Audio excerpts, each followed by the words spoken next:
night sky burned, brighter than the moon. A streak of fire tore across the heavens above Hawaii. In that moment, the island's fate was sealed, and one child's destiny began. But before his story ended, he would unite the islands in blood, law, and legend, and even the gods would bow. In the palace, the king's high priests fell to their knees. "A child is born," they warned.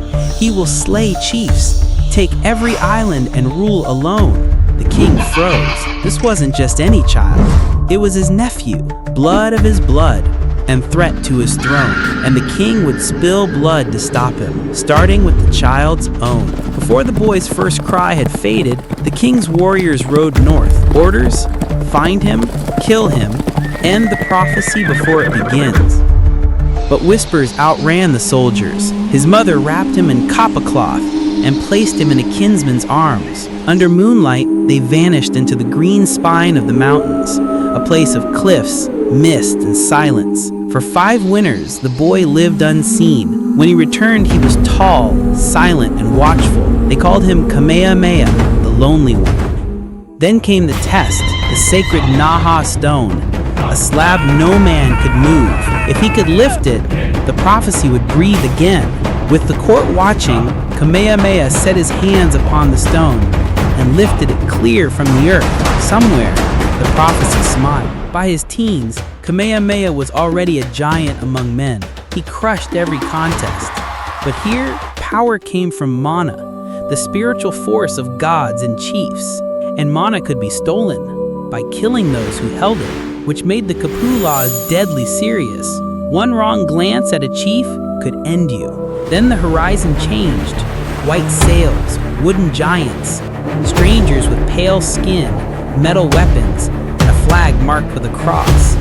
The people thought a god had returned. For weeks they feasted. Cook's tall ships with their white sails seemed to fulfill the prophecy of Lono, the god of peace. But gods don't return twice, and when the ships came back after the sacred season ended, suspicion turned to fury. Supplies had been strained, tempers had frayed, and Cook made a fatal mistake. When a small boat was stolen, he tried to seize Kalanikupule, the high chief himself, as hostage. To the Hawaiians, this was unthinkable. An attack on their Ali's mana, an insult that could only be answered with blood. Shots exploded. Captain James Cook, the man they thought divine, fell to the sand, stabbed and beaten until the shore ran red. Kamehameha saw it all. The gods had sent their warning. Such power could shatter Hawaii or crown its unifier. When King Kalanikupule died, the crown passed to his son Kiwala. But he gave Kamehameha something far more dangerous, the war god Ku. Message: you are not king, but you could be. Kiwala'o sat on his father's throne, but his half-brother, Keoa, struck the first blow. He cut down the sacred trees Kamehameha had planted for Ku, the war god. But this wasn't mindless destruction. By felling those trees, Kiwala'o's half-brother was declaring that Kamehameha did not deserve the war god's favor. It was a challenge, a denial of his divine right, and an insult that demanded blood. Whether Kiwala'o himself ordered it, no one can say, but his brother Keoa was the hand that struck, bold, defiant, and eager for blood. The message was clear. Kamehameha's claim to Ku's power would not stand. He slaughtered Kamehameha's men and offered their bodies as sacrifice. This was no longer rivalry.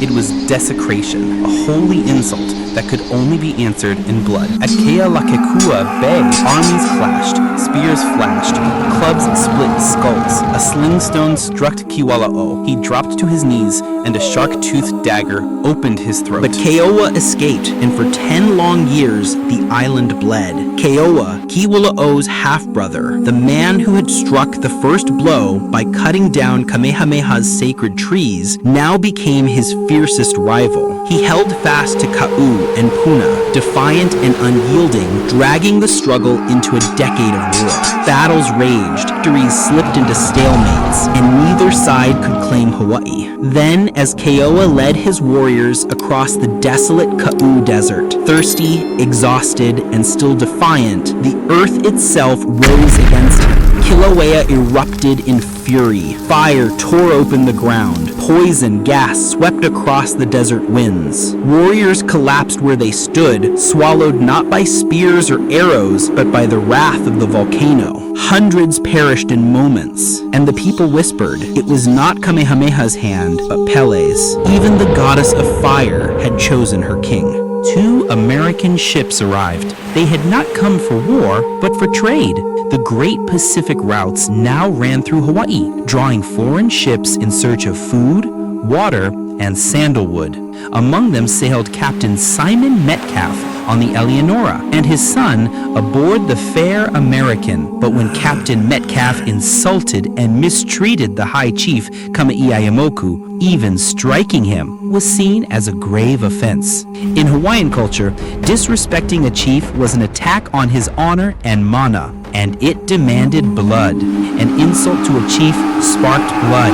Revenge killings left one crew dead, their ship, and its cannon in Kamehameha's hands. Survivors John Young and Isaac Davis chose life as prisoners and teachers of thunder. The war in Maui was part of a much larger struggle for control of the Hawaii island. At this time, Kamehameha, the rising chief of Hawaii Island, sought to bring all the islands under his rule. Standing in his way was Kahekili II, the powerful chief of Maui, who controlled Maui, Molokai, and even Oahu. In 1790, while Kahekili was away on Oahu, Kamehameha seized his chance and launched an invasion of Maui. His forces carried a deadly advantage: Western cannons and the guidance of foreign advisors, which gave them an edge over Maui's traditional warriors, led by Kahekili's son, Kalanikupule. The armies clashed in the I'au Valley in what became known as the Battle of Kipaniwai, meaning the damming of the waters. The fighting was so fierce that the stream ran thick and red, choked with the bodies of the fallen. While he fought abroad, Keo'ua struck again. Kamehameha invited him to parley. As Keo'ua stepped ashore, warriors cut him down. His flesh fed the god of war. Hawaii Island was his. Oahu was fractured, perfect for the taking. Kamehameha landed with 10,000 warriors. Trapped against a 1,000-foot cliff, enemy warriors leapt or were forced into the abyss. The wind carried their screams until the valley fell silent. Yet not all was blood. Years earlier, a village had beaten Kamehameha and broken a paddle over his head. Now he pardoned them and made it law. No harm to the aged, women, or children. Kauai alone resisted. Twice he tried to take it. Storms and disease stopped him. In 1810, Kauai's king surrendered without a fight. The islands were won. Peace brought treachery. Chiefs plotted to poison Kauai's ruler, instead killing Isaac Davis, Kamehameha's most trusted foreigner. He mourned, then turned to feeding his people, ending the sandalwood harvest that starved them. In 1819, the comet's child died, the lonely one, the ruler who bound the islands with blood, law, and legend. But was he a hero or a tyrant? Because what happened after his death would shatter the kingdom he built.